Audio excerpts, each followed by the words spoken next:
परम पूज्य गुरुदेव, आपके चरणों में कोटि कोटि प्रणाम।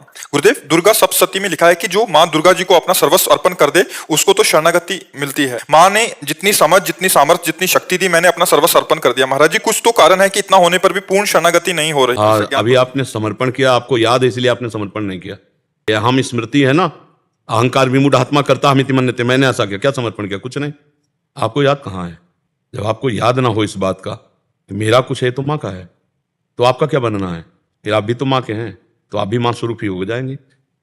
देवी प्रपन्नार्थ हरे प्रसीद प्रसीद मातर जगतोखिलस्य प्रसीद विश्वेश्वरी पाहि विश्वम तुमीश्वरी देवी चरा चरस्य, तो तुम भी तो वही हो। मात्र शक्ति तुम में भी तो विराजमान है। वो शक्ति नहीं आई, वो चैतन्यता नहीं आई तो समर्पण नहीं हुआ ना। हम आज सत्संग में कह रहे थे, अगर ध्यान से सुना हो, कि बिजली का बोर्ड सही है, प्लग भी लगा हुआ है, स्विच भी सही है, बल्ब भी सही है, पर ऑन करने से जला क्यों नहीं? बोले कनेक्शन सही नहीं है। बस चावल भर कनेक्शन हटा, इसलिए ऑन ऑफ करते रहो, कोई फर्क नहीं पड़ेगा। और थोड़ा और कनेक्शन सही हो जाए, एक बार में जल जाएगा? नहीं जल जाएगा। हमारा चिंतन सही नहीं है, हमारा समर्पण सही नहीं है, अभी अहम बकाया रह गया है। तन वांग मनोभीर अमलई सोहम तवै वाश्रिता, शरीर मन वाणी और अमलई निर्विकार भाव से मैं स्वयं प्रभु के चरणों में शरण, तो शरणागति पक्की। फिर निर्भय निसंकोच आनंद में आप बेपरवाह मस्त हो जाएंगे। चाहे माँ को चाहे पिता को, वही है, वही है पिता। तुम्हें माता च पिता तुम्हें बंधुश्च सखा तुम्हें विद्या द्रवणं तुम्हें, वही हरि माँ बने हैं, वही माँ हरि बनी अंतर में, वही कृष्ण काली है, वही काली ही कृष्ण है, कोई और एक ही तत्व है, दूसरा तो है नहीं। तो जब हम उसकी शरण में हो जाएंगे तो हमारे अंदर ये सब लक्षण जागृत हो जाएंगे। अभी हमारा समर्पण, हमारा चिंतन कहीं ना कहीं विपरीत है, उसको आपको ढूंढना पड़ेगा, उसको आपको ढूंढना पड़ेगा। गुरुदेव की कृपा के बिना नहीं हो जी। हाँ, तो आप नाम जप करो, उसी नाम में आपको दिखाई देने लगेगा आपसे क्या त्रुटि हो रही है। हाँ, आप नाम जप करो जो आपको प्रिय लग रहा हो, जो आप जप रहे हो, और एकाकार जपो।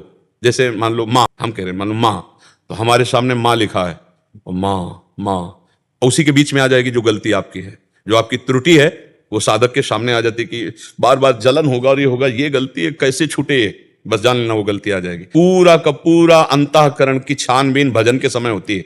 जब हम एकाग्रता पूर्वक भजन करते तो हमारी सबसे ज्यादा जितनी गंदगी होती जो, वही सामने आती, हमारे सामने आने लगे। क्योंकि अपने लोग चल रहे हैं, अपने लोग कोई प्रवचन थोड़ी कर रहे हैं, उसी मार्ग में चल रहे हैं, तो उसको देखा है, उसी कमियों को हम क्रमशः दूर करते हैं। धीरे धीरे एक एक बात पकड़ी, आज ये छोड़ा, फिर ये छोड़ा, फिर धीरे धीरे निरपेक्ष होते चले जा रहे हैं। ना संस्कार न बनने पावे, पुराने संस्कार निकल रहे हैं, और भजन हमारा एक तार चलेगा तब ये पकड़ आएगी। ऐसे मनोरंजन वाला भजन नहीं काम करता, इसमें काम करता है एक तार भजन।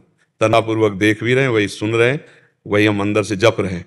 उस समय सारी कमियां आ जाएंगी। आप में जो जो कमी है वो उस समय दिखाई देने लगेगी, ये कमी है, ये कमी है, ये कमी है। बस उन कमियों को अपने दिमाग में नोट करो और धीरे धीरे हटाओ, शरण में माँ के होते चले जाओगे। माँ को पुत्रो जायते कुचिदपि कुमाता न भवति, उन्होंने तो प्यार ही किया है। हमारी तरफ से जो कमी है उसको हम माँ के ज्ञान बल से, बुद्धि बल से दूर करते हैं, और माँ के करुणा में चरणों का आश्रय लेकर के माँ स्वरूप हो जाते हैं। चिद चिद लक्षणम, चेतन अचेतन वही तत्व है, उसी में लीन हो गए, तब हो गया। माँ में इतना चिंतन करे कि अपना स्वरूप मामय हो जाए, तभी माना जाएगा कि आप माँ के पूर्ण शरणागत हो गए। नहीं, आचा केवल है, अंदर मंदिर में माँ ही बैठी है। अनुभव में नहीं आया, बस अनुभव बिना ज्ञान। जैसे मान लो हम कहा कि खीर बनाने की पूरी प्रक्रिया पता है, पर कभी बना के नहीं खाया, तो अधूरा है लाभ प्रक्रिया। एक बार चक बना करके खाए तो ये बात अनुभव में आ जाए, तभी अनुभव गम में भजे जय संता। ज्ञान तो बहुत लोगों को है, लेकिन इसका अनुभव कहाँ है? अनुभव हो जाए तो जीवन मुक्त हो जाए, आनंदमय हो जाए। महर्षि, जैसे हमें प्यारी जी श्री जी राधा रानी से प्रेम है, और उनके भक्तजनों को उन पे पूरा दृढ़ विश्वास है, और वो प्रेम भी करती हैं हमसे, तो वैसे ही जो माँ के भी बहुत सारे भक्त हैं, तो माँ भी वैसा ही प्रेम दुलार वैसा। आप सच्ची मानिए, तो नहीं भजते उनको भी माँ दुलार कर रहे हैं, फिर जो माँ को भज रहे हैं उनको दुलार कैसे ले करेगी? देखो, पूरी सृष्टि का पालन पोषण माँ के द्वारा ही तो हो रहा है।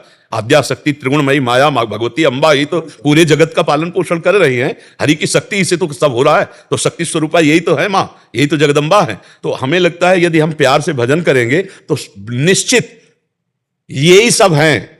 आपसे सच्ची कहते हैं, आप सीता कहो, राधा कहो, दुर्गा कहो, काली कहो, अम्बा कहो, वो महाशक्ति है, वही सब परम तत्व है। 10-20 तत्व नहीं है, एक ही है। लीला में अलग अलग लीला है। कहीं माँ का शांत रूप है, गौरी शांत रूप, कहीं विकराल चामुंडा भद्रकाली कहीं विकराल, कहीं शांत, उन्हीं के सब रूप है। हम अगर प्यार से माँ को भजेंगे तो भगवत प्राप्ति भी हो जाएगी, ब्रह्म बोध भी हो जाएगा, जो चाहोगे वो हो जाएगा। पर इतना मानना है कि माँ से बढ़कर कोई नहीं है।